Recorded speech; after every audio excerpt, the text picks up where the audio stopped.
Drivers' fight for better pay and protections has made it to the state capitol. Right now, the Senate Public Safety Committee is hearing a rideshare bill that Uber and Lyft say would force them to leave Minnesota for good. John Croman is at the Capitol tonight with all the details. John?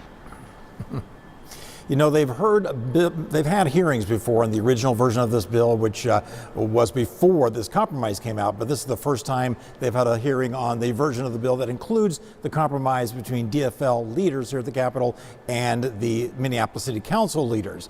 And essentially, you know, basically that agreement is what gave the bill new momentum here at the Capitol. Now, the setting for today's thing was the Senate Judiciary and Public Safety Committee, which just within the past half hour voted to pass this bill and send it on to the Finance Committee. That compromise on the statewide rideshare minimum wage is $1.27 per mile and 49 cents per minute. That compares to $1.41 per mile that the Minneapolis City Council wants to do that would go into effect in July. Both are higher than the 89 cents per mile that was recommended by a study done by the State Department of Labor. And that's still higher than what Uber and Lyft want, which is 68 cents per mile. So there's quite a range there. And we calculate the base rate at 89 cents to be a 22% increase in fares. What's in the bill is about a 40% increase in fares. And what's in Minneapolis is about a 65% increase in fares.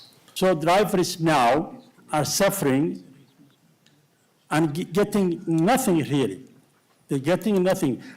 Imagine from downtown Minneapolis to Maple Grove, going $11, $12, $10.